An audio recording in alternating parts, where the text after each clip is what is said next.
আমরা এর আগের দিন যেখানে শেষ করেছিলাম যে লাস্ট যেটা বলেছিলাম যে বুঝছেন যে ভগবান যখন ঠিক করলেন যে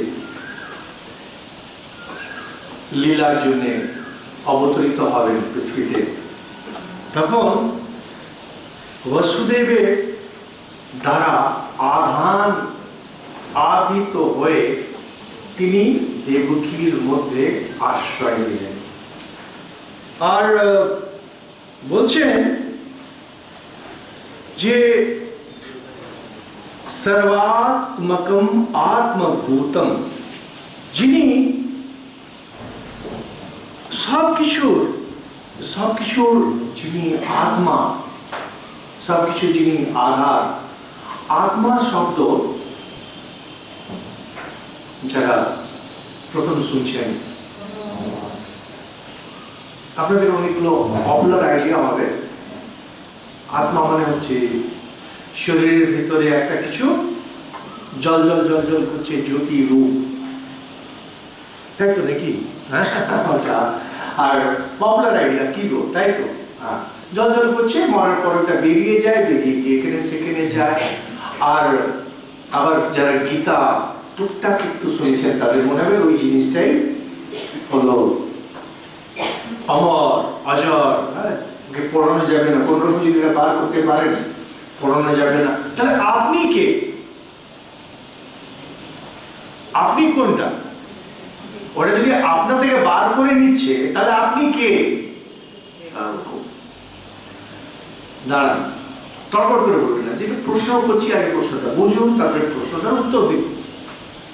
যে আপনার ভেতর থেকে একটা কিছু জলজল করছে, জ্যোতির্ময় আত্মা যেটাকে বলছে, সেটা মৃত্যুর পরে বেরিয়ে আপনার থেকে বার করে নিয়ে চলে যাচ্ছে। তাহলে আপনি কোনটা? দেহটা আপনি। আর স্বামীজি যে বারবার বলছেন তুমি দেহ না তুমি আত্মা, তাহলে কে বেরোচ্ছে কে যাচ্ছে? আমিটাই বেরোচ্ছে। তাহলে থাকছে কোনটা পেছনে? দেহটা থেকে যাচ্ছে। কিন্তু আমরা তো বলছি দেহ থেকে ওটাকে বার করে নেওয়া হচ্ছে, আমার থেকে বার করে নেওয়া হচ্ছে। কোথায় জিনিসটা কি? ভক্তি? হ্যাঁ, দেওয়ার আত্মা এক। বিউটিফুল, দেওয়ার আত্মা এক। এটা আরো ভালো উত্তর দিয়েছেন ভক্তি। তুমি বলো। হ্যাঁ, তাহলে কি আত্মা মানে? হয় আমিত্ব বোধ। আত্মা মানে,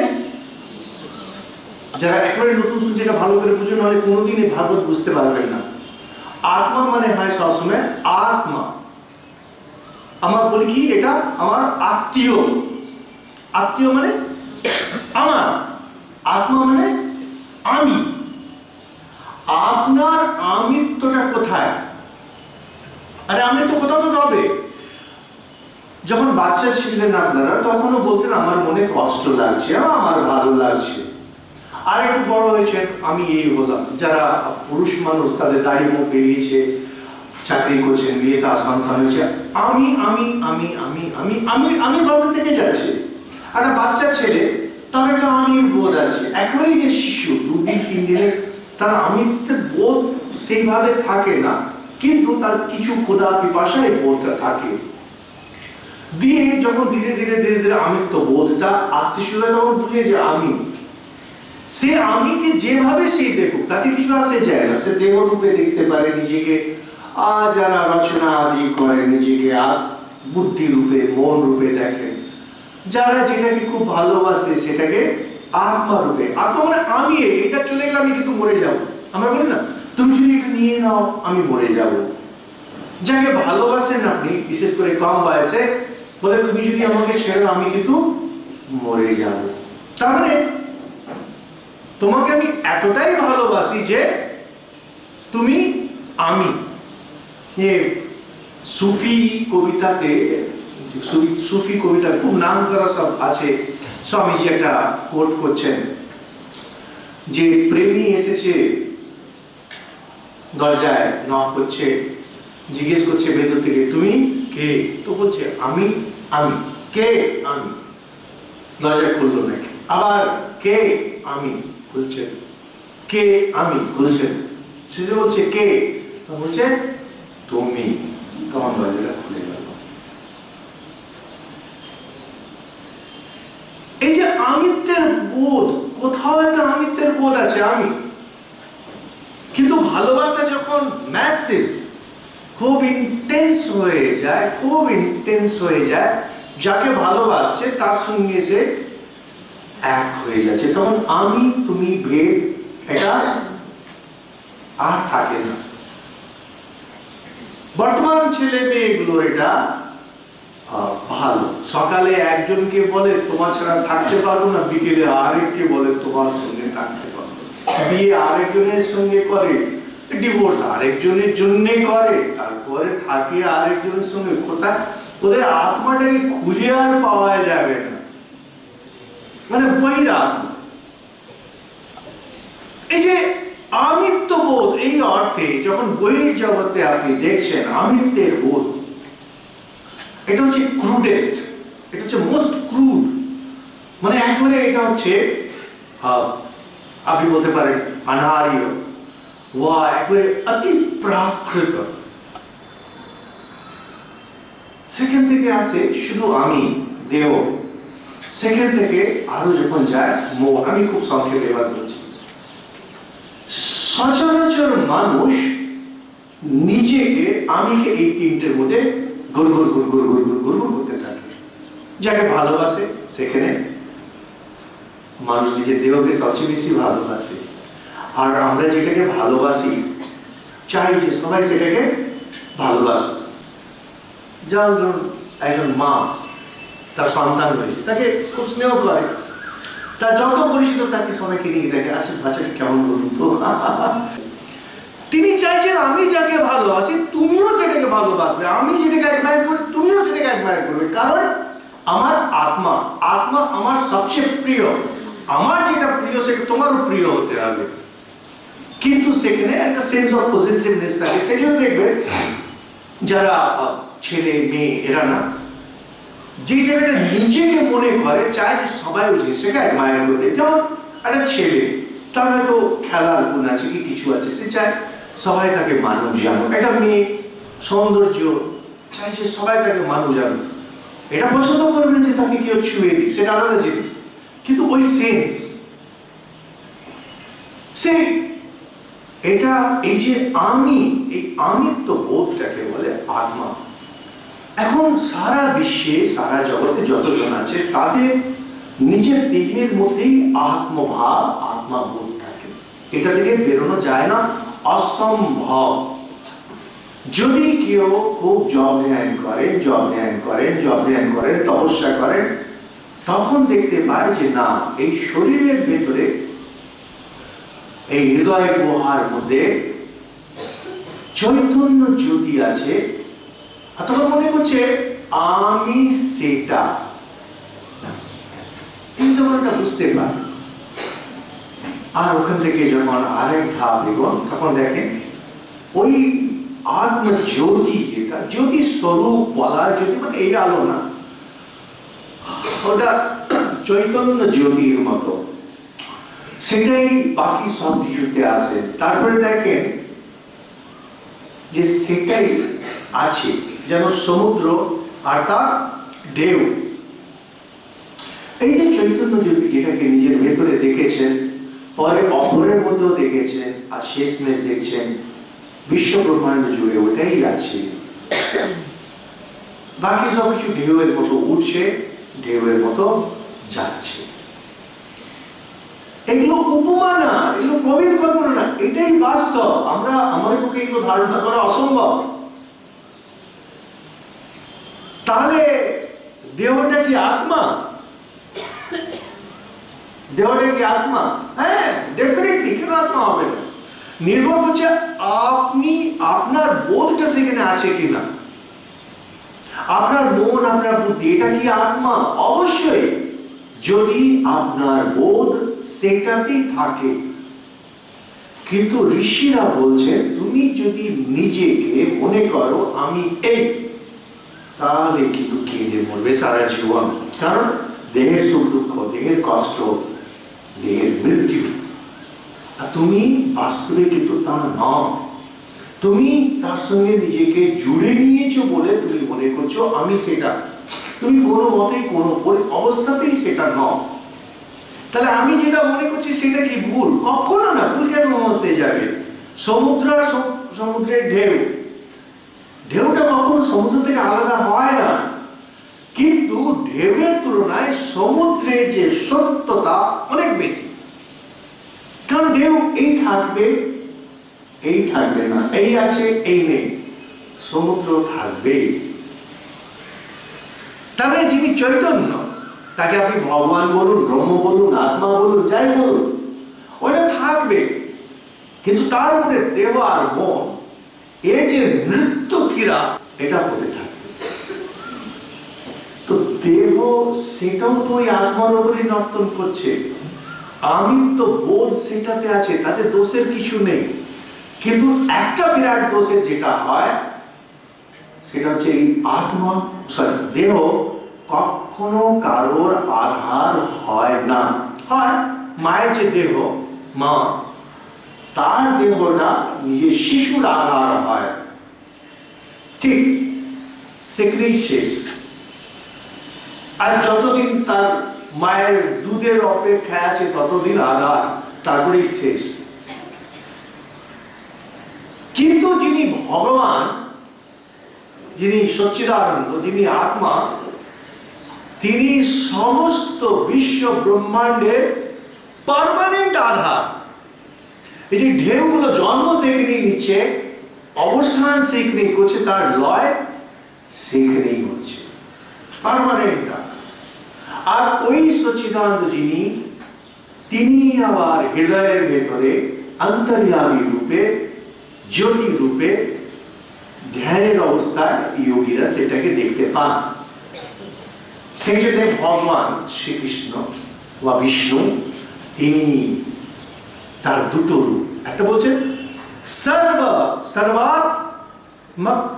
সর্বাত্মকম আত্মভূতম, জগতে যা কিছু আছে তার যে আত্মভূত, তার যে অমিত্ব ভাব তিনি। আর সেটাকেই ভাষ্যকাররা বলছেন সবকিছু তিনি আধার, তিনি আধার, তিনি আধেয়, তিনি ছাড়া কিছু নেই। তিনি দেহরূপে দেহলীলা করেন, সৃষ্টি রূপে সৃষ্টি লীলা করেন। আমরা কিন্তু সেটাতে যাচ্ছি না, আমরা প্লেন খুব প্লেন কথা। তো আপনি বলবেন যে না ঠিক আছে, আমি তো বুঝলাম, আপনি বলছেন ভাগবত থেকে বলছেন, চারটে বই পড়েছেন, ঠিকই বলছেন, আমার কিন্তু এটা ঠিক আত্মার এই জিনিসটা আসছে না। এনারা তখন ওই একটা জিনিস নিয়ে আসে, খুব সুন্দর ওনাদের আর্গুমেন্ট, যে কালকে তুমি শিশু ছিলে, তারপরে একটু বড় হলে, তারপরে একটু বড় হলে, এখন আরো ম্যাচিওর হয়েছো, এবার ধীরে ধীরে অনেকই বার্ধক্যের দিকে যাচ্ছ, শরীরটা পাল্টে যাচ্ছে, তোমার মনের অবস্থা পাল্টে যাচ্ছে, তোমার ইমোশনস পাল্টে যাচ্ছে, কিন্তু এই আমিত্বের ভাবটা পাল্টাচ্ছে না।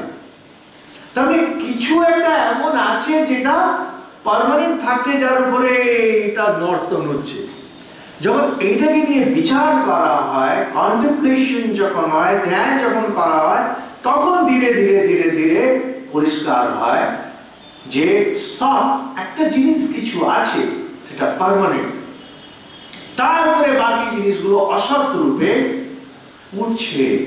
পড়ছে, উঠছে, পড়ছে। এই যে সৎ জিনিস, সৎ মানে এক্সিস্টেন্স, সত্তা যার আছে, পার্মানেন্ট সত্তা যার আছে, এটাই আত্মা, এটাই আধার, এটাই সচ্চিদানন্দ, এটাই ভগবান। আর তার উপরে যিনি উঠছেন যাচ্ছেন, উঠছেন যাচ্ছেন, এটা অনিত্য।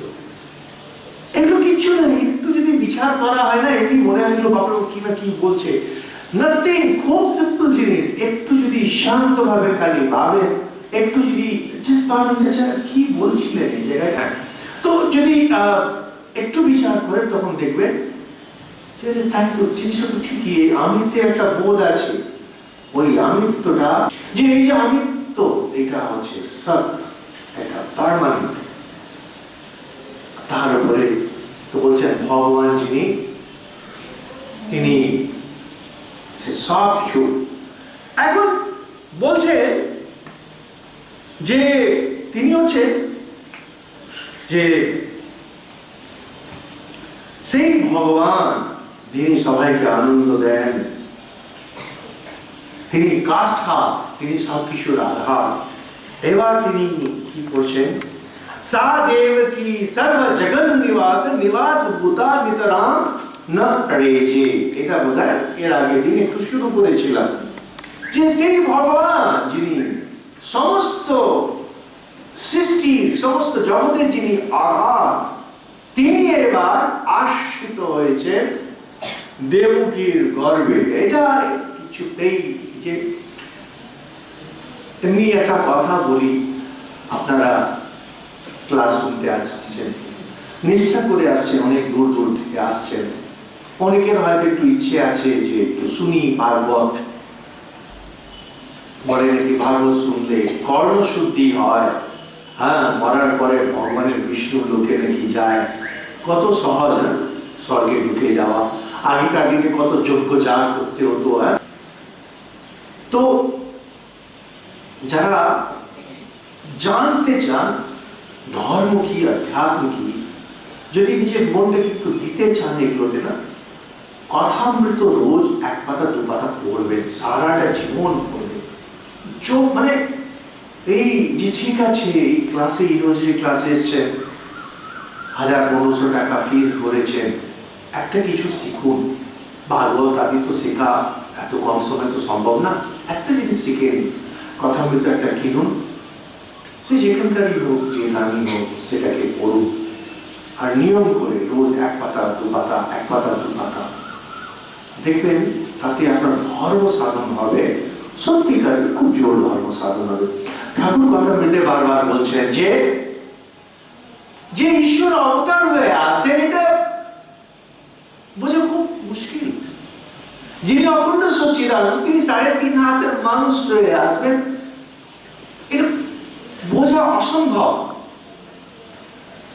দেখুন যে বলছেন ঠাকুর কতগুলো উপমা দিচ্ছেন, যে শ্রী রামচন্দ্র যখন এসেছেন, কয়েকজন খালি তাকে চিনতে পেরেছেন। দেখুন এই যে ঠাকুর এসেছেন, ঠাকুরকে বৈরবী ব্রাহ্মণী বলছেন অবতার, পরে আরো কিছু পণ্ডিতরা ছিলেন, তারা বলছেন অবতার, পরে গিরিশ ঘোষ বলছেন ঠাকুর অবতার, রামচন্দ্র দত্ত,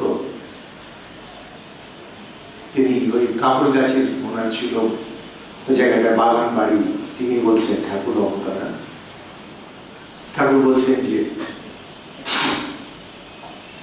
আগে কত পণ্ডিত সব আসতো, তারা বলে গেল অবতার, সেটা কিছুই না।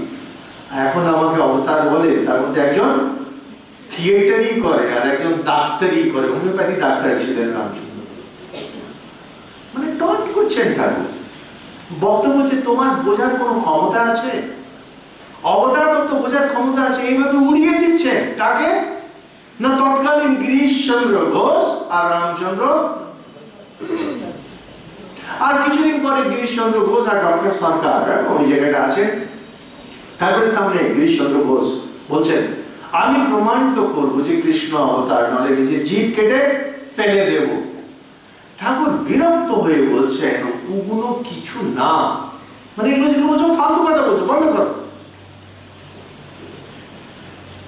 আর সেখানে কিছু পাতার পরে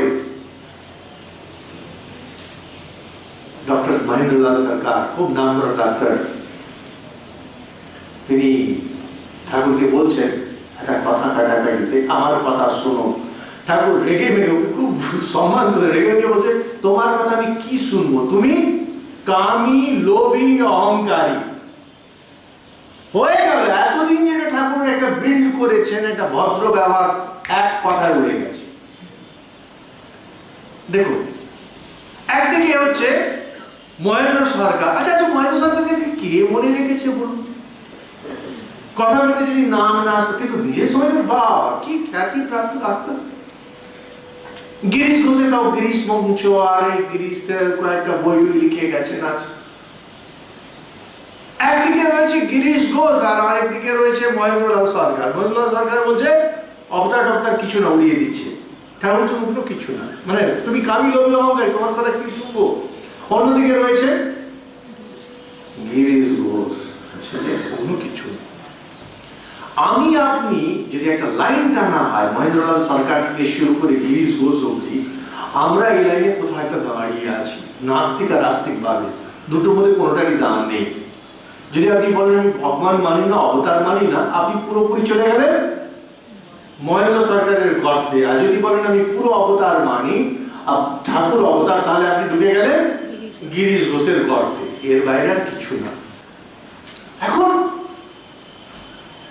অন্যদিকে দেখুন, ঠাকুর সবাইকে, মানে কাউকে তিনি মানছেন। আমরা কথা বলতে যখন দেখছি, লীলা প্রসঙ্গে যখন দেখছি, তার এত গৃহী শিষ্য, তার এত সন্ন্যাসী, নরেন এলেই দেখবেন ভাষাটাই পাল্টে যাচ্ছে। আপনি কথামৃত খুলে দেখুন, যেমনি নরেন ঢুকছে কথামৃতে ভাষা পাল্টে যাচ্ছে, উঠে বসছে।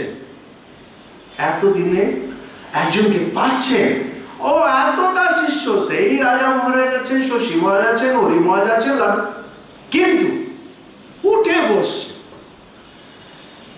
ঠাকুরকে আমরা বলি সত্য সংকল্প।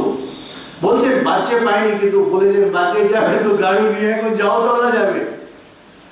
তিনি কলকাতায় যাবেন, গাড়ি এসে গেছে। সেই সময় নরেন এসে হাজির, সবাইকে বলছেন নরেন এসছে, এখন কি আর কলকাতা যাওয়া যায়? বলছেন আর গিয়ে কাজ নেই। বক্তব্যটা কি? এই যে উচ্চ আধ্যাত্মিক ভাব, ঠাকুর যে অবতার, এইগুলো বোঝার ক্ষমতা আমাদের নেই। আমাদের ওই গুরুমুখে শুনছি, বলেছেন বড়রা, শুনে নিয়েছি, মেনে নিয়েছি, এর বেশি কিছু না। সবসময় মনে রাখবেন, যারা ওই পাড়ার চ্যাংড়াগুলো বলছে ঠাকুর ঠুকুর কিচ্ছু না, বুঝবেন হলো মহেন্দ্র সরকার। আর যখন আপনি ভক্তি ভরে বলছেন ঠাকুরই অবতার, আপনি গিরিশ ঘোষ, এর বাইরে আর কিছু না।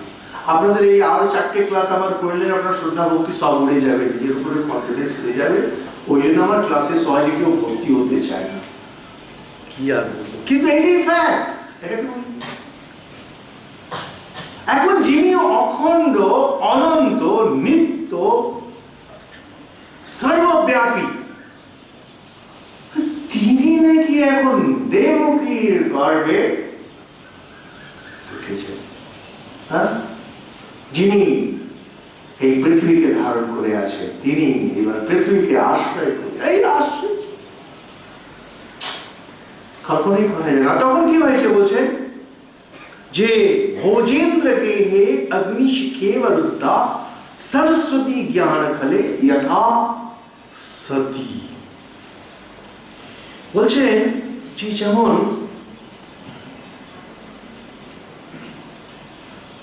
একটা ঘটে যদি আপনি প্রদীপ রেখে দেন, তখন তার আলো তার বাইরে আর যেতে পারে না।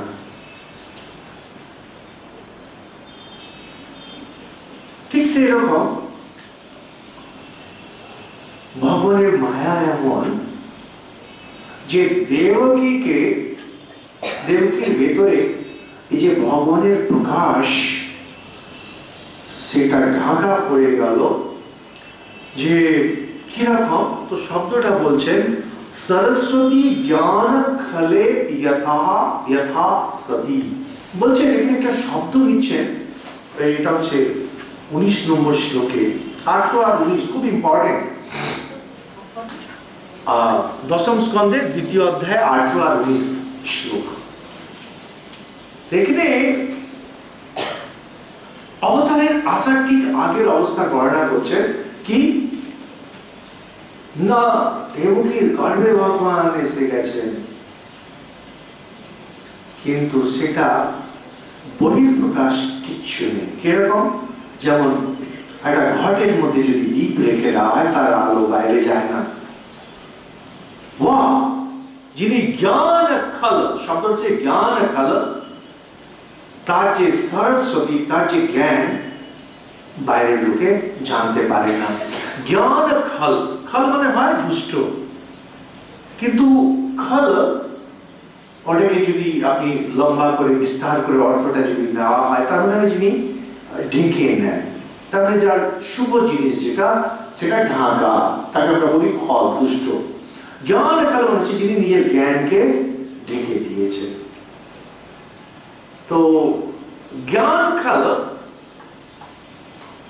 এটা বলে আমাদের শাস্ত্রে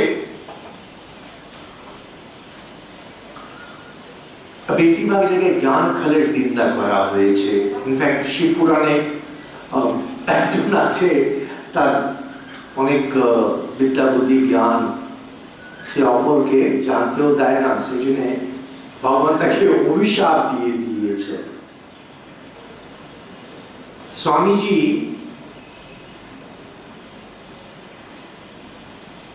ভারতবর্ষের কথা বলতে গিয়ে ব্রাহ্মণদের আর ইভেন সাধু ঋষিদের না গালাগাল দিয়েছেন যে বেদান্ত যেটা যেন পবিত্র গঙ্গা, সেটা সামনে থাকতে আমরা সাধারণ জনকে যেন নর্দমার জল খেয়েছি।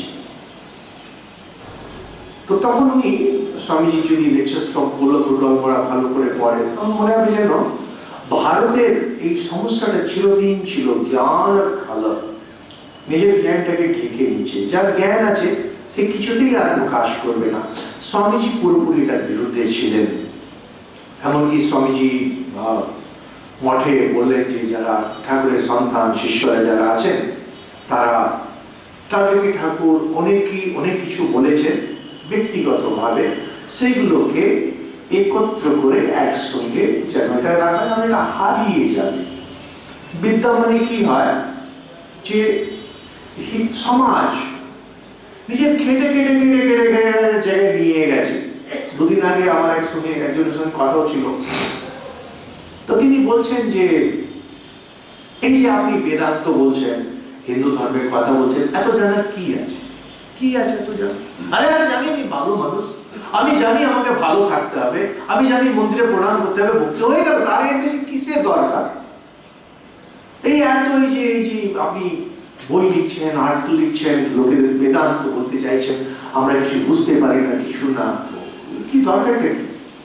তাই বললাম যে ভাই, থিওরি অফ রিলেটিভিটি 100 বছর আগে বেরিয়েছিল, আর সেটাতে প্রেডিকশন ছিল গ্র্যাভিটেশনাল ওয়েভ, সেটা 100 বছর পরে জানা গেছে। তো কজন বোঝে গ্র্যাভিটেশনাল ওয়েভ কি? এই ক্লাসে এই গোপাল বাবু আছেন, ফিজিক্স, উনি হয়তো বোঝেন। তো তাহলে একাজ করা হোক, থিওরি অফ রিলেটিভিটিকে ব্যান করে দেওয়া হোক সারা বিশ্ব থেকে, আর ইউনিভার্সিটিতে যেখানে ফিজিক্স পড়ানো হয় এমএসসি পিএইচডি বন্ধ করে দেওয়া হোক, কারণ সাধারণ লোকে বোঝে না। কজন লোকে ফিজিক্স বোঝে? কোয়ান্টাম ফিজিক্স কজন বোঝে?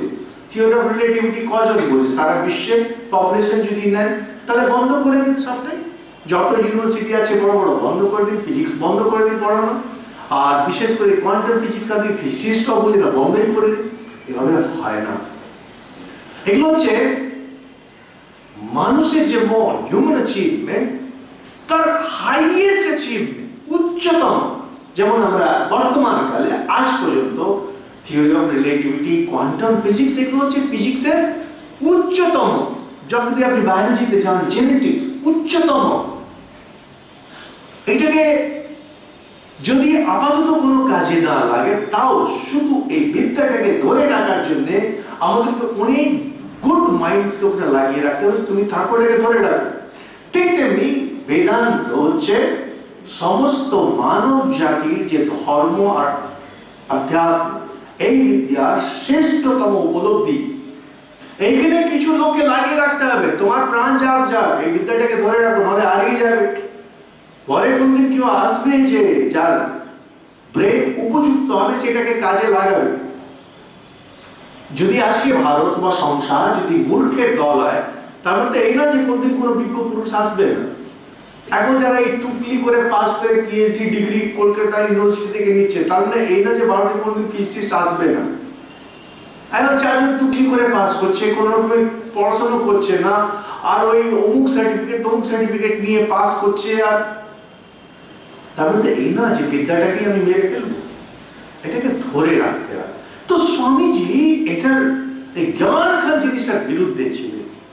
কিন্তু আবার কি হয়, যারা সাধকরা হন, বড় সাধকরা, তাদের এটা ওই জ্ঞান খাল ওইটা ওদের স্বভাবে থাকে। ওরা বলতে চান না যে তারা জানেন। আমরা অনেক মহারাজদেরই জানি, ওনারা ওরকম অনেক কিছু জানেন, ওরা অপরকে জানতে দেন না যে তারা জানেন।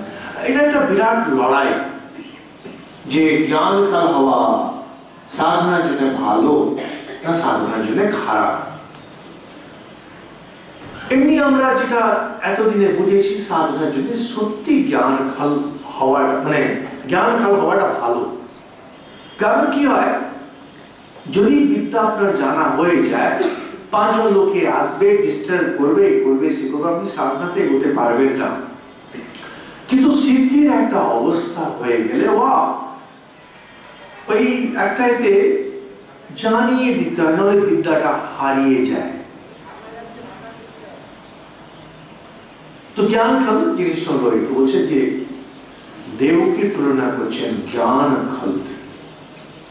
যেমন জ্ঞান খাল তার যে বিদ্যা সেটা ঢাকা থেকে যায়, লোকে জানতে পারে না, ঠিক তেমনি দেবকীর ভিতরে যে জগন নিবাস, যেখানে সমস্ত জগৎ যেখানে বাস করছে, তিনি এসে বাস করছেন, এটা আর জানা যাচ্ছে না। তো এখন ওইদিকে কংস যখন দেখছে কোথাও একটা বোঝা যাচ্ছে কিন্তু যে কিছু একটা দেবকীর মধ্যে বৈশিষ্ট্য কিছু আছে, কারণ যদিও জ্ঞান কাল বলছেন, কিন্তু তাতেই দেখছেন যে শুচি স্মিতা, দেবকীর হাসিটা পাল্টে গেছে। তাহলে এটা আমরা না, দেখুন আপনারা নিজেরাও জানবেন, যখন শুভ চিন্তা আপনার মনে থাকে তখন আপনার চোখ মুখ একরকম থাকে, অশুভ চিন্তা দুঃখের ছাপ যখন থাকে তখন চোখ মুখ আরেক রকম থাকে। মা কোন স্ত্রী যখন গর্ভবতী হন, অন্তঃসত্ত্বা হন, তাতেই তার আনন্দ একরকম হয়, কোনো সন্দেহ নেই। কিন্তু যখন সাক্ষাৎ ভগবান বা কোনো সাধু পুরুষ গর্বের যখন আশ্রয় নিয়েছেন, তখন হাসিটাকে পুরো অন্যরকম হয়ে যায়। তো কংস বলছেন যে যেটা আগে বসুদেব বলেছিলেন, এবার কংস ভাবছে যে কিছু একটা বলবার, যে কোনোকে বলে রেখেছে অষ্টম সন্তান, অষ্টম এসে গেছে, বলছেন কি করি এখন, দেবকীকে মারা ঠিক হবে না, একই আমার বোন, তারপরে স্ত্রী, মানে স্ত্রী বোন, আর গর্ভবতী অন্তঃসত্ত্বা। তো বলছেন একে যদি আমি মারি, আমার কীর্তি, আমার লক্ষ্মী, আমার আয়ু সব নষ্ট হয়ে যাবে, যেটা আগে বসুদেব বলছিলেন। ওই যে এতবার তাকে বলেছেন বলে ওর মাথায় এখন ঢুকে গেছে, কিন্তু অন্যদিকে ও শান্তিতে থাকতে পারছে না, শান্তিতে থাকতে পারছে না। আর এখানে বর্ণনা করছেন ওনারা যে এমন অবস্থা তার যে আসীনঃ সংবিশংস্তিষ্ঠন ভুঞ্জান পর্যটন ময়ী চিন্তয়ান ঋষিকেশম অপশ্যত তন্ময়ম জগৎ। এমন অবস্থা হয়ে গেছে যে যখন খাচ্ছে, শুচ্ছে, হাঁটছে, যাই করছে, ওর মনে কৃষ্ণ কৃষ্ণ হচ্ছে, আতঙ্ক রূপে। এখান থেকেই এনারা একটা নতুন কনসেপ্ট আনলেন, তার নাম হচ্ছে বৈরভাবে সাধন। বৈরভাবে সাধন মানে হয় যখন ঈশ্বরকে শত্রু রূপে করা হয়। আমরা যাকে ভালোবাসি তাকে হয়তো অতটা মনে করি না, কিন্তু যাকে অপছন্দ করি তার নিন্দা করতে গিয়ে এনার্জি বেড়ে যায় না। আপনার বাড়িতে কেউ যদি অসুস্থ থাকে, দেখছেন আর কিছু হচ্ছে না, আপনি খালি এমন একটা লোকের নাম নিন যাকে ও পছন্দ করে না, তার নিন্দা করে দেখবেন একবার উঠে বসবে। হ্যাঁ, কি গোপাল বাবু, আপনার কাছে আমার নিন্দা করলে চাঁড়া হয়ে যায়। খালি বললেই হলো, মানে একবার যাকে অপছন্দ করে ওর নাম মানে খালি বললে হলো, ওর নামে দুটো গালাগাল দিয়ে দিন আপনি, ওই দুটাকে 20 করার জন্য ওই লোকটা একবার উঠে বসবে। বিশেষ করে তিনি যদি বয়স্ক হন, মানে যিনি অসুস্থ, শরীরের শক্তি বেড়ে যায় অপরকে গালাগাল দিতে কি। এই জিনিসটাকে শত্রুভাবে সাধন করে আমাদের শাস্ত্রে ওনারা দাঁড় করালেন, কিন্তু এটা নিন্দিত। এটা অধ্যাত্ম রামায়ণ আদিতে আসছে, নারদমূর্তি সূত্র বৈরভাবের কথা বলছেন, কিন্তু এটা নিন্দিত। ঈশ্বরকে শত্রু রূপে সাধন। আমাদের কি হয় যে যারা ঋষিরা, তারা সব জায়গায় ঈশ্বর দেখছেন, সবভাবে ঈশ্বরকে দেখতে চাইছেন। সেটা বলছেন যে ঈশ্বরের বাইরে তো কিছু না, কংস ঈশ্বরের বাইরে না, রাবণ ঈশ্বরের বাইরে না, তো ওইটাকে কিভাবে রিপ্রেজেন্ট করবে? তো ওরা বইয়ের ভাব কনসেপ্টটা নিয়ে এসেছে। দেখেন ওইটাই দেখাচ্ছে যে দেবকী যত না কৃষ্ণের কথা ভাবছে, মানে নিজের গর্বের কথা ভাবছে, তার থেকে অনেক বেশি কংস ভাবছে। সাধনা মানে সব চিন্তাই যে হবে তা না। কারণ কি হয়, দেখুন, চিন্তা কখনো শুভ হয় না। চিন্তা আপনি কোন পথে যেতে চান সেটার যখন ওই মাপকাঠিতে নেবেন, তখন জিনিসটা শুভ অশুভ হয়। যখন আপনি খাচ্ছেন, একটা জিনিস খাচ্ছেন, খাওয়াটা কখনো নিজের মধ্যে ভালো মন্দ হয় না, কিন্তু যখন আপনি ভালো খাবার খাচ্ছেন, আপনার শরীর ভালো হচ্ছে।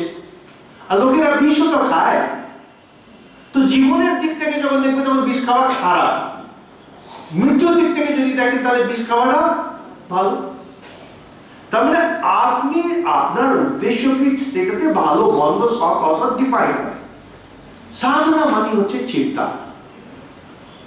যখন একটা জিনিসকে নিয়ে মন ঘুরছে, তখন ওইটাকে বলে সাধনা। ওই সাধনা। যখন আপনি জপ ধ্যান করছেন, এখানে আপনারা অনেকেই আছেন যারা জপ ধ্যান করেন, যখন একটা চিন্তাকে নিয়ে যখন আছেন, তো বলছেন যে বিভিন্ন শাস্ত্রে সব জায়গায় এটাকে সবসময় ব্যাখ্যা করে যে অবিচ্ছিন্ন তৈল ধারবৎ। যদি আপনারা তেলকে ঢালেন, তেলের ভিসকসিটি বেশি জল থেকে, তো যখন তেল পড়ে সে মনে হয় একটা ধারা চলছে। যে কোনো, বিশেষ করে যদি মোটা তেল হয় না, একটু গাঢ় তেল, সর্ষের তেল আদি দেখবেন সে একটা ধার, বুঝছেন, অবিচ্ছিন্ন, কোথাও যেন ছিন্ন না হয়। সাধনা মানে হচ্ছে অবিচ্ছিন্ন তৈল ধারবৎ। এবার আপনি যার ওই অবিচ্ছিন্ন তেল ধার চিন্তা করবেন, সেটার সাধনা আপনার হয়েছে। আর ওই সাধনা কিন্তু আপনার পুরো হবেই হবে। তাহলে বলেন, তাহলে আমি যদি টাকার চিন্তা করি তাহলে কি হবে? প্রবলেম কি হয়, টাকাটা ফল, টাকাটা কখনো ক্রিয়া না। এই জায়গায় লোকে ভুল করেন। কিন্তু যদি কোনো জিনিস নিয়ে আপনি চিন্তা করেন, আপনি জানবেন আপনি ওটার সঙ্গে এক হয়ে গেছেন। এই ভাগবতের যে দশম স্কন্ধ খুব ইম্পর্টেন্ট, আমরা হয়তো একটু স্লো হয়ে যাচ্ছি, কিন্তু ঠিক এই জিনিসটাকেই বোঝাবে যে যখন যে জিনিসটাকে নিয়ে চিন্তা করছেন, আপনি ওটার সঙ্গে এক হয়ে যাবেন। যদি চিন্তা চিন্তাটা অবিচ্ছিন্ন হয়ে যায়। তো বলছেন তাহলে জড়ের চিন্তা করে, আরে জড়ের চিন্তা করে জ্বর তো হবেনি। ঠাকুর বলছেন যে তুমি জড়ের চিন্তা করে তোমার মাথা খুলে যার আমি নাকি চৈতন্য চিন্তা করে বেহেড হয়ে গেছি। মানুষ যেটা চিন্তা করে সে সেটার সঙ্গে এক হয়ে যায়। ওই চিন্তাটা আপনি ভালোভাবে করুন আর মন্দভাবে করুন। আমরা মজা করে আমাদের বলে, আমাদের মঠ মিশনের সাধুদের নামে বলে, আমরা তো কারোর উপরে রেগে আছি, আর আমি যার উপরে রেগে যাই না 24 ঘন্টা তার সাধ্য না করা পর্যন্ত আমার শান্তি হয় না। আমরা তখন মজা করে ওটা বলি যে তুমি কি বইয়ের ভাবে সাধন করছো নাকি। মহারাজদের আমরা বলি, কেউ যদি ওরকম কারো বেশি করে যে বইয়ের ভাবে সাধন করছে, সবসময় মাথাটা ঘুরছে। তো যাকে আপনি নিন্দা করছেন যখন সবসময় আপনার মাথায় ঘুরছে, তার মানে কদিন পর আপনি ওর সত্তা পেয়ে যাবেন, আপনি তার মতো হয়ে যাবেন। আপনার কেউ আছে যাকে গালাগাল দেন? জগতে কেউ নেই। এটা যে জীবনের ঝাল ঝোল। ঠাকুর বলছেন এই ছোড়াদের আমি একটু মাছ ধোয়া জল দিই, না এরা আসবে না। Spices in life. আপনাদের সব ভুলভাল ধারণা সব আছে যে সাধুরা আপনার সবসময় চোখ বন্ধ করে হরিওম হরিওম করছে, আরে তোর কিচ্ছু না। কিন্তু 24 ঘন্টা যদি ওইটা নিয়ে থাকে, এবার ওটা কিন্তু চিন্তনে ঢুকে সাধনাতে ঢুকে এবার কিন্তু সর্বনাশ করে দেবে। কারণ আপনি ওই চিন্তার সঙ্গে এক হয়ে যাবেন। যে আমরা অনেক সময় বলি না বাচ্চাদেরকে, ওই একটা জিনিস নিয়ে সবসময় পড়ে আছে, ক্রিকেট ব্যাট দিয়ে দিল ওটাকে নিয়ে পড়ে যাচ্ছে, ওটা থেকে আর বেরোচ্ছে না। তো যখন কংস যখন এভাবে ভাবছে, আপনি যে সাধনার যে আইডিয়াটা করছেন, সাধনা মানে যে একবারে সৎভাবে চোখ কান বন্ধ করে, তা না।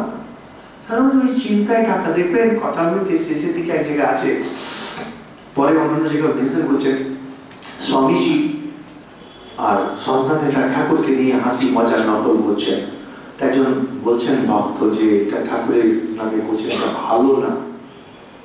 তখন স্বামীজি বলছেন ঠাকুরকে নিয়ে মজা করব না তো কি তোমাকে নিয়ে করব।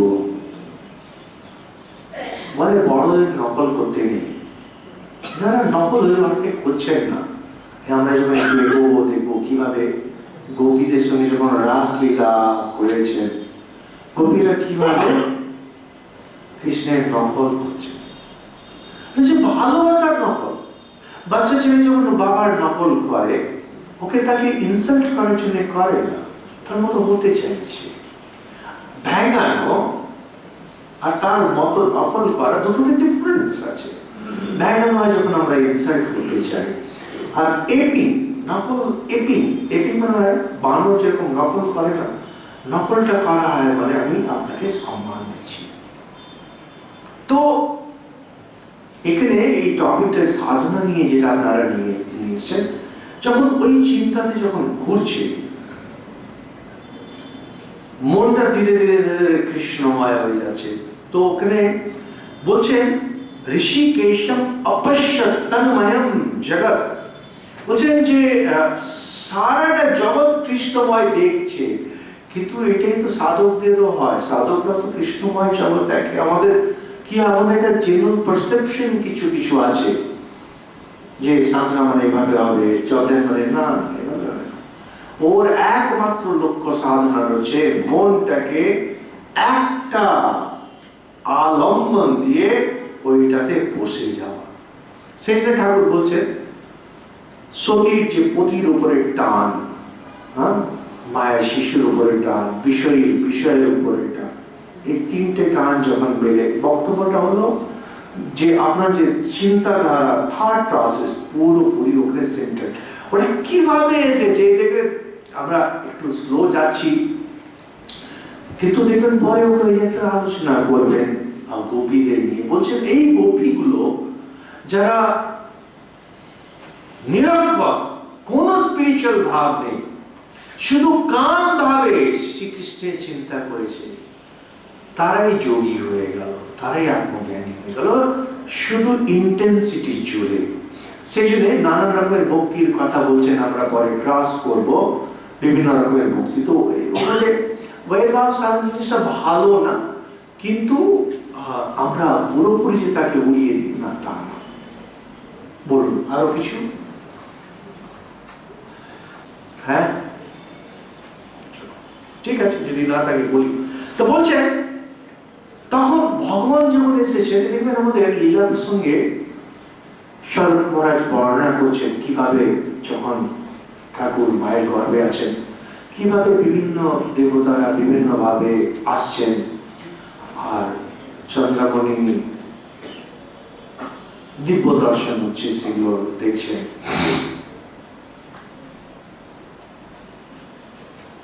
এখানে ভাগবত এগুলো যেগুলো লিখছেন, এগুলো তো কোনো হিস্টোরিক্যাল ফ্যাক্ট না, এগুলো হচ্ছে শাস্ত্র। শাস্ত্র হচ্ছে বিভিন্ন রকমের কথা কাহিনীকে নিয়ে কিছু তার মধ্যে যোগ করে ওর মাধ্যমে সাধন ভজন কিভাবে হয়, প্রার্থনা কিভাবে হয়, সেই আইডিয়াস গুলোকে দেন। এখানে বলছেন যে শিব ব্রহ্মা এনারা কারাগারে এসে উপস্থিত, এসে ওনারা শ্রী হরি যিনি গর্ভে বাস করছেন তখন তাকে স্তুতি করছেন। বলছেন ভগবানকে বর্ণনা করছেন, সত্যব্রতম সত্য পরম ত্রিসত্যম সত্যস্য যোনিম নিহিতম চ সত্যে। শুধু সত্যকে নিয়ে এই শ্লোক বানিয়েছেন, সত্যব্রতম আর সত্য পরম ত্রিসত্যম। এই এক একটা শ্লোক সেটা বলে ভাগবতের না, এটাকে এক একটা শ্লোক ব্যাখ্যা করতে আপনার ফ্ল্যাট 1 ঘন্টা 1.5 ঘন্টা যাবে, আর ওই স্পিডে গেলে তার কোনোদিন আমরা কিছুই বলতে পারবো না। খুব সংক্ষেপে বলছেন সত্যব্রত। সত্যব্রত মানে হয় সত্য সংকল্প। সত্য সংকল্প মানে হয় যেটা তিনি ভেবেছেন সেটাই হবে। আমরা কেউই সত্য সংকল্প আমরা হই না। আর ঠাকুর দেখিয়েছেন যে সত্য সংকল্প বলতে কি। এই যে যেটা একটু আগে বলছিলাম যে ওনারা হয়তো খিদে পায়নি, কিন্তু বলে দিয়েছেন খাবো, এখন একটু খেতে হবে, একটু হয়তো সত্য রক্ষা করা। কিন্তু এখানে যখন বলছেন সত্যব্রত সত্য সংকল্প, সত্য সংকল্পের অর্থটা হয় যে উনি ওনার মনে যেটা এলো সেটাই হয়ে যাবে। এটা যোগ শাস্ত্রে বলেন, পতঞ্জলি যে যোগ সূত্র, সেখানে বলছেন কোন মানুষ যদি সত্য সাধন করে, বলছেন সত্য প্রতিষ্ঠায়াম ক্রিয়াফল আশয়ত্বম। কেউ যদি সত্যে প্রতিষ্ঠিত হয়ে যায় কোন সাধক, তখন ক্রিয়া ফল পেয়ে যায়, মানে কাজ না করে তার ফলটা পেয়ে যায়। এটা আমাদের যখন আমাদের ভাষায় যখন নামে, যেভাবে আমরা ভাবি, আমরা বলি যোগীরা সত্য বলে, সত্য সাধনা করেছেন বলে যদি আপনাকে আশীর্বাদ দিয়ে দেয় তোমার টাকা হোক, আপনার টাকা হয়ে যাবে। আর ওটাকে আরো এক ধাপে নিয়ে গিয়ে বললেন যে 12 বছর যদি সত্য বলে থাকে তাহলে মুখ থেকে যা বেরোবে সত্য। আমার 36 বছর হয়ে গেছে রামকৃষ্ণ মিশনে, তো ভাববেন যে 12 গুণ 3, তার মানে 3 গুণ। যদি বলেন যে মহারাজ টাকার আশীর্বাদ করুন, তাহলে 3 গুণ হওয়ার কথা, কিছুই হবে না। আমি একবার একজন মহারাজকে ধরে বললাম যে মহারাজ আপনার এত সুনাম, আমি মেনেই চলছি যে আপনি সত্যই প্রতিষ্ঠিত, একটু আশীর্বাদ দিন যে আমার ব্রহ্মজ্ঞান হোক, আত্মজ্ঞান হোক। আপনি সত্যি এতদিনে 12 গুণ 5, 6 আপনার হয়ে গেছে, তুমি আসছেন কেন? এগুলো হয় কি, এগুলোকে বলে স্তুতি। এগুলো স্তুতি বাক্য। স্তুতি বাক্যকে লিটারালি নিতে নেই। একজন সাধুর কাছে যখন আপনি যাচ্ছেন, বলছেন যে মহারাজ একটু আশীর্বাদ করুন, বড় কষ্ট। তার হৃদয় থেকে যখন বেরোচ্ছে তোমার শুভ হোক, তো আমরা মানি যে সাধু পুরুষ যদি হন, তিনি শুভ বললে একটা কিছু হবে। কিন্তু ওটাকে যখন পুরো স্ট্রেচ করে হিসেব করছেন যে সুধীর তোমার 6 বছর হয়ে গেল না ব্রহ্মচারীটা বেশি, তাহলে 6 বছর যদি হচ্ছে আমরা মেনে চলছি, 6 বছর ধরে সত্যি কথা বলছি, আমরা হাফ সত্য হবে, তো তো টাকা যতটুকু হওয়ার হাফ বুঝতে অ্যাটলিস্ট হবে। হ্যাঁ, সন্তানের যদি কেউ আশীর্বাদ ওর কাছে না, তাহলে হাফ সন্তান হবে হয়তো, মুশকিল হবে। শুভ একটা চিন্তা দিচ্ছে, কিন্তু ওটাকে বেশি টানা ইঁচড়ালে গোলমাল হয়। সত্য সংকল্প একমাত্র হন ঈশ্বর। ঈশ্বর হচ্ছে সত্য সংকল্প। কেন? উনি বলছেন, যেমন আমাদের বাইবেলে বলছেন, let there be light and there was light, মানে সৃষ্টি হোক, চিন্তা করেছে, হয়ে গেছে। আপনি যখন একটা বাড়ি বানাবেন, আপনি যখন রান্না করবেন, আপনার 5টি জিনিসের আয়োজন করতে হবে, খাটতে হবে। প্রথমে প্ল্যানিং, জিনিস জোগাড় করো, রান্না করো। ভগবানকে অত কিছু আয়োজন করতে হয় না, তিনি যখন সৃষ্টি করেন। আমরা মূর্খ, আমরা বলি ভগবান ওই মাটি নিলেন, মাটি দিয়ে মানুষের আকৃতি করে ফু মানে তার মধ্যে তার প্রাণ এসে গেল, সে পুরুষ হয়ে গেল, তার হাড়কে উনি একটা সার্জারি করলেন, সেই হাড় থেকে বার করে একটা মেয়েকে বানালেন, দিয়ে আইডাম এন্ড ইভ। কাহিনী প্রথম লাইনটাই ঠিক, let there be light and there was light, সৃষ্টি হয়ে গেল। ভগবান বলছেন, আমাদের শাস্ত্রে বলে একোহম বহুশ্যাম প্রজায়, আমি এক, আমি বহু হব, সৃষ্টি হয়ে গেল। এটাকে বলে সত্য সংকল্প। আমরা বাচ্চাদের যে কার্টুন কমিক্স গুলো হয়, সেখানে দেখায় ওই কোন তান্ত্রিক আর যোগী বলে ফিস করলো, আর কিছু একটু ধাপ্পাবাজি, সব ধাপ্পাবাজি আমরা কোথাও কারো দেখি। এগুলোকে খুব সিরিয়াসলি নিতে নেই। এনারা যেটা বলতে চান, এটাতে বক্তব্য হচ্ছে যে সৃষ্টি জিনিসটা, যেটা ঈশ্বরের চিন্তা করাও যা, জিনিসটা বাস্তব হওয়াও তাই। আমরা ভক্ত, আমরা ভাবি যে ভগবান চিন্তা করলে সবকিছু হয়। সাধু সন্ন্যাসীরা পুরো অবতার না হলে কেউ হাফ অবতার, কেউ কোয়ার্টার অবতার, সন্ন্যাসীদের দেখে লোকের মনে করে। তা আচ্ছা ঠিক আছে, ভগবান চিন্তা করলে হয়ে যায়, আচ্ছা এরা নয় 12 বছর সাধনা করলে হবে। এগুলো কি আমরা নিজের মতো টেনে বানিয়ে নিই। মূল জিনিসটা এখানে বলছেন। আর বলছেন কি, যে সত্য পরম, সত্য ব্রতম, সত্য পরম, সত্য পরম, যে তাকে পাওয়ার যে পথ, শ্রেষ্ঠতম পথ হচ্ছে সত্য। মানে ওই জায়গাটা সত্যের ওপর আর কিছু না, তিনি হচ্ছেন যে তার উপরে আর কিছু না। গীতায় ভগবান নিজের উপরে বলতে মত পারাহ, মানে আমার থেকে পর আর কিছু নেই, মানে আমার থেকে শ্রেষ্ঠ আর কিছু নেই। তো সত্য থেকে শ্রেষ্ঠ আর কিছু নেই। এখানে ভগবানকে সত্যের স্বরূপ বলে দেখাচ্ছেন যে তিনি শ্রেষ্ঠতম, আর তাকে পাওয়ার এটাই পথ। আর ত্রিসত্যম, ত্রিসত্যম বলতে বোঝাচ্ছেন যে তিনটে যে সত্য, ভূত, বর্তমান, ভবিষ্যৎ, তিনটে সত্যতে আপনি। প্রথমের দিকে আমরা যখন বলছিলাম এই সমুদ্র, ঢেউ, এগুলো আপনার মনে হচ্ছিল কি সমুদ্র, ঢেউ আর এটাই যে সৃষ্টি যখন আছে, কোথায় আছে? সমুদ্রে ঢেউয়ের মতো। আর সৃষ্টির আগে কি ছিল? এই সমুদ্রই ছিল।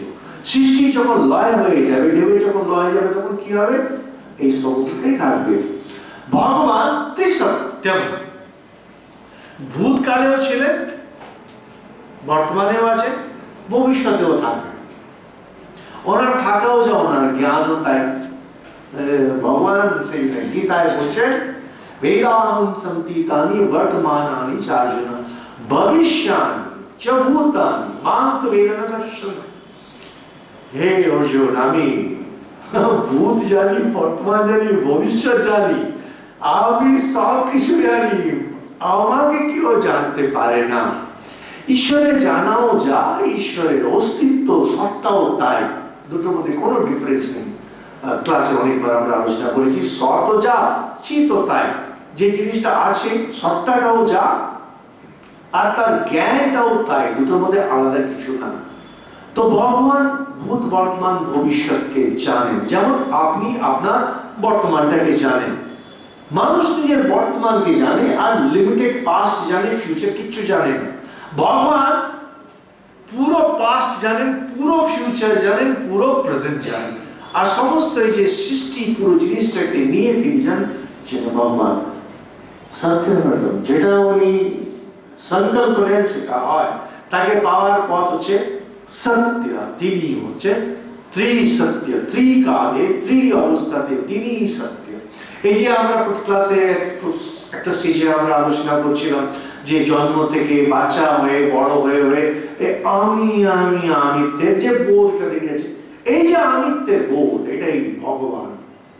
আমরা ওটাকে দেহের সঙ্গে জুড়ছি, আমরা ওটাকে মনের সঙ্গে জুড়ছি, কিন্তু বাস্তবে ওইটাই হচ্ছে সত্তা, ওইটাই হচ্ছে অস্তি মাত্রম, ওইটাই হচ্ছে আছি এই বোধ। আর তাই না বলছেন যে সত্যস্য যোনিম নিহিতম চ সত্যে, এই জগতে যা কিছু আছে তার সত্যস্য যোনি। তারপরে এই যে আমরা যেটাকে পঞ্চতন্মাত্রা বলি, পঞ্চমহাভূত বলি না, আকাশ বায়ু জল আদি, এগুলোর যোনি আপনি আপনা থেকে এগুলো বেরিয়েছে। আর তাই না নিহিতম চ সত্যে, ওর মধ্যে যে সত্য সেটাও আপনি, এটা বেরিয়ে হচ্ছে আপনার থেকে। ওর সত্য মানে ওর যে আত্মা, যেটা আমরা বলছিলাম যে কোনো যে অস্তিত্ব এক্সিস্টেন্স, ওইটাই তার আত্মা। বলছেন তাম সৃষ্টা তাম প্রবিশত, তিনি ওটাকে সৃষ্টি করলেন, তিনি আবার সেটাতে ঢুকে গেলেন। এটা সবসময় হয় যদি আপনি এটাকে আকাশ রূপে দেখেন। আকাশ বলতে ওই আকাশ না, আমাদের যে পঞ্চভূত বলি, যে ক্ষিতি জল বায়ু বলি না, তো সেখানে যে আকাশ, আকাশ হচ্ছে পার্টিকলস, পার্টিকল মানে হয় খুব সূক্ষ্ম পার্টিকল, যেমন ইলেকট্রন প্রোটন আছে, তো সমস্ত বিশ্ব ব্রহ্মাণ্ড হলো পার্টিকলস, আকাশ। এই যে গ্লাস আছে, গ্লাস, এই গ্লাসটা তৈরি হয়েছে আকাশ পার্টিকলস থেকে, আর এর অবস্থান কোথায়? আকাশে। আর এর ভেতরে কি আছে? আকাশ। এখন ধরুন আপনি যদি একটু কল্পনা করেন নর্থ পোল সাউথ পোলের, ওখানে বরফ, কিন্তু জলও একটু একটু আছে। এবার ধরুন এমন একটা কিছু হলো, বরফের একটা চাই, আপনি এটা কল্পনা করে বাটির মতো একটা বরফের বাটি করলেন, আর ওইটাকে ডুবিয়ে দিলেন জলের মধ্যে। এবার ওই যে বাটিটা, বরফের কিন্তু বাটি, ওটা ওই বাটিটা কি? জল। ওর বাইরে কি আছে? জল। ওর ভেতরে কি আছে? এটা এক্স্যাক্টলি তাই। এই দেহটা তিনি, দেহের বাইরে তিনি, দেহের ভেতরে তিনি। এই জিনিসগুলো সত্যি ধারণা হয় না, সেই জন্য এরা বিভিন্ন ভাবে ঘুরিয়ে ঘুরিয়ে ঘুরিয়ে বলেন। এত ঘুরিয়ে বলার কি আছে? ঋতু বলছে মামা, হৃদয়রাম শ্রীরামকৃষ্ণকে বলছে, মামা তুমি একই কথা 10 বার কেন, 12 কেন? তাতে তোর কি রে সালা? তার কারণটা কি হয়, আমরাও ওই গোপালবাবু আমাকে মাঝে মাঝে বলতেন, মজা করে বলেন, বলছে না আমরা না ভোতা মহারাজ, আমরা ভোতা, পেরেক মারলে পেরেক বেঁকে যাবে। উনি মজা করে বলতেন, কিন্তু এটা ফ্যাক্ট। আধ্যাত্মিক জিনিসগুলো আপনার যদি খুব সূক্ষ্ম, যদি আপনি একটা খুব সূক্ষ্ম খুব ফাইন যদি একটা ছুঁচ থাকে বাড়িতে নেটু না, ওইটাকে দেওয়ালে যদি পেরেক মারতে যান, তখন কি হবে? ওটা কে ভেঙে যাবে? দেওয়াল? হ্যাঁ, তো এই আইডিয়াস গুলো যখন আপনার কাছে যাচ্ছে, ভেঙে পড়ে যাচ্ছে। আমি যদি ঘোরাতে শুরু করি আপনাদের কাছে, তো দেখবো যত কথাগুলো বলছি সব ওখানে গিয়ে ধাক্কা খেয়ে ভেঙে পড়ে যাচ্ছে। এগুলো ছুঁচ হচ্ছে পাথরের দেওয়ালে ছুঁচ ফোটানোর মতো। আপনাদের মনে হবে যে একটু আমি ছোট করছি, না না, কিচ্ছু ছোট করছি না। গোপাল বাবু আমি ঠিক বলছি না ভুল বলছি, আপনার কি মনে হয়? এই এনাদেরকে মাথায় রেখে ঠিকই বলছি তো? উনি মানছেন ঠিক বলছি।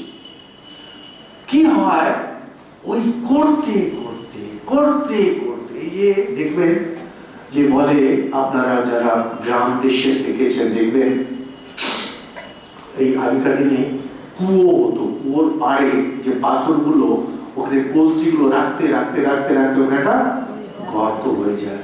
আচ্ছা, পাথরের উপরে মাটি দিলে কি কখনো গর্ত হয়? ওই পাথর যখন নর্মদার জলে বা নেপালে আছে গন্ডকি নদী, সেখানে জল পড়ছে, পড়ে পড়ে পড়বে, সেটাই শিবলিঙ্গ হয়ে যায়।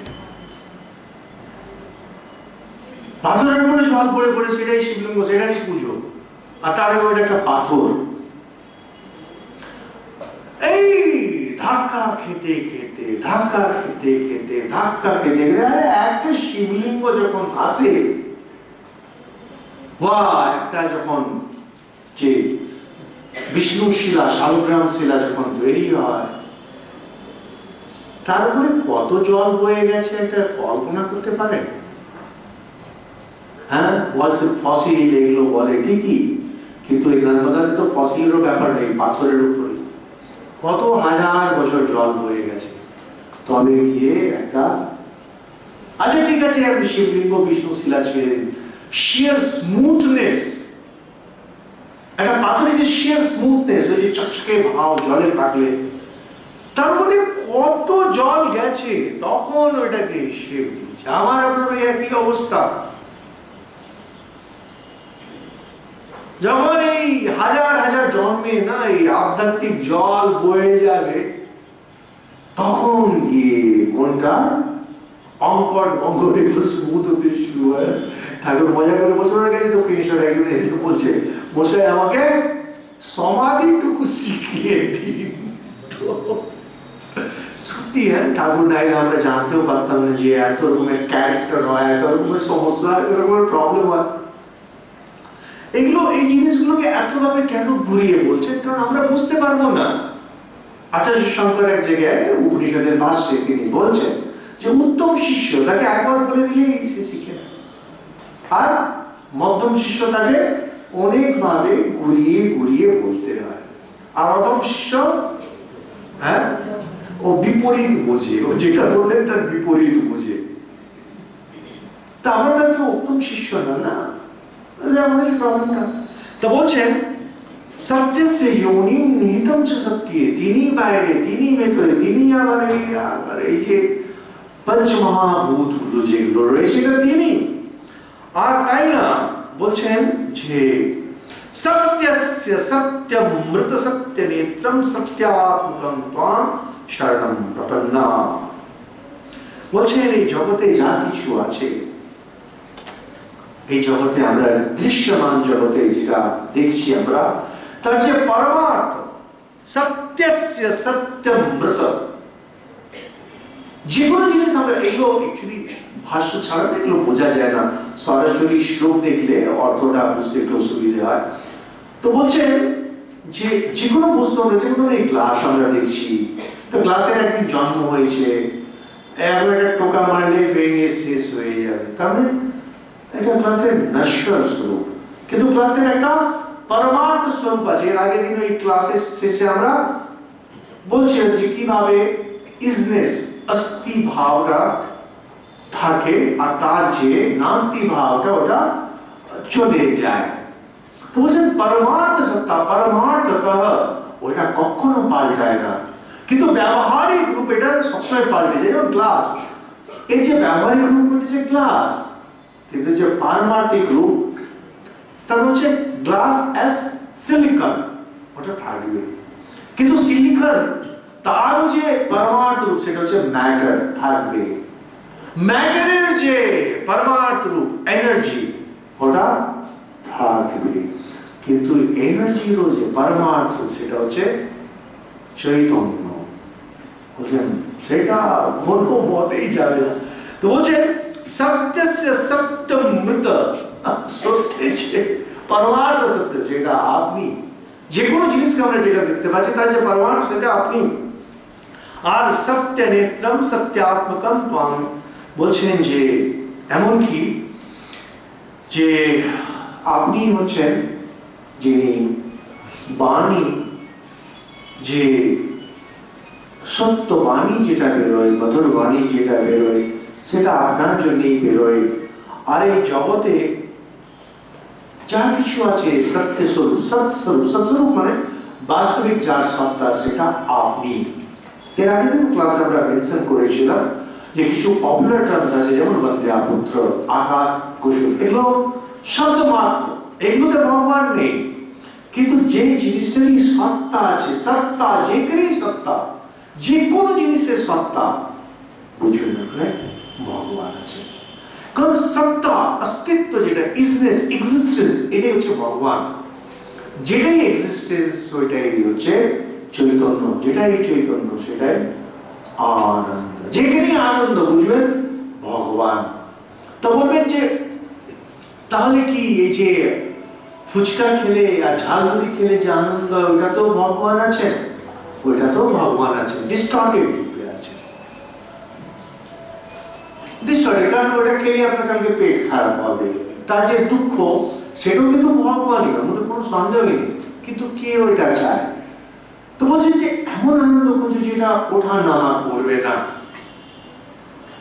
আনন্দ যেখানে, এই যে এগুলো হয়তো আমরা বলি শেমলেসনেস, যে ছেলে মেয়ের যে ভালোবাসা সত্যিকারের দেখে লজ্জা করে, কিন্তু ওই যে ভালোবাসাটা না, ওই যে আনন্দটা, ওই আনন্দটা হচ্ছে সেই ভগবানের রূপ। আমি প্রায় বলি, আমার খুব প্রিয় ডেসক্রিপশন, যে স্বামীজি একসময় ইস্তাম্বুল, বিদেশ থেকে যখন ভারতে আসছেন, সেখানে কায়রোতে একদিনের জন্য জাহাজ থেমেছিল, উনি ঘুরছিলেন, তখন ভুলে ওই যেখানে বন্দর থাকে না, মানে পোর্ট, যেখানে বাজি বস্তিগুলো থাকে, তো ঢুকে গেছেন। সেখানে মেয়েরা ওখানে নষ্ট মেয়ে কাস্টমারের জন্য দাঁড়িয়ে আছে। তো স্বামীজি কেটে করে কি করে আসছে, তো লোকজন টেনে নিয়ে যাচ্ছেন। স্বামীজি না বুঝতে পেরেছেন, তো একটা গ্রুপ যারা খুব বেশি হচ্ছিল তাদের কাছে গেছেন, গিয়ে স্বামীজির চোখে জল দিয়ে বলছেন, আহা দেখো কিভাবে এরা নিজের দিব্য ভাবকে শরীরের মধ্যে নামিয়ে দিয়েছে, আর এখন এদের দুরবস্থাটাকে দেখো। দুটো টার্ম, যে যাদেরকে আমরা অসতী বলি, যাকে আমরা বেশ্যা বলি, গণিকা বলি,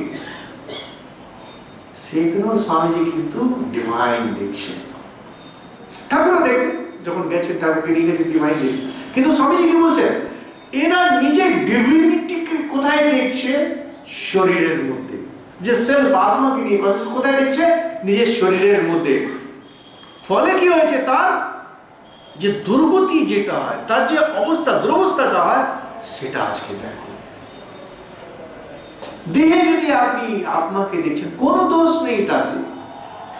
সাজগোজ যদি দেহের করেন, কোনো দোষ নেই। খাওয়া দাওয়াতে আনন্দ মজা পান, কোনো দোষ নেই। কিন্তু তার যে ফল যেটা হবে, আরে স্বর্গটাও ভগবানের, নরকটাও ভগবানের, মুক্তিটাও ভগবানের, বন্ধনটাও ভগবানের। আগুনে যদি আপনাকে পোড়ানো হয় সেটাও ভগবানের, শীতল যদি দেওয়া হয় সেটাও ভগবান। আপনি কোনটা চান? যদি নরকে আপনি পুড়তে চান, করুন সেরকম কাজ, সেটাতে কি আছে? সেটাও তো ভগবান, দোষের কি আছে? নাথিং। আপনি সেটা চান কিনা, তাই আর কি। চলুন আজকে এখানেই শেষ করি, আবার আগামী মঙ্গলবার জায়গা করবো। কি যোগ্য 1.5 ঘন্টা হয়ে গেল। ওম শান্তি শান্তি শান্তি।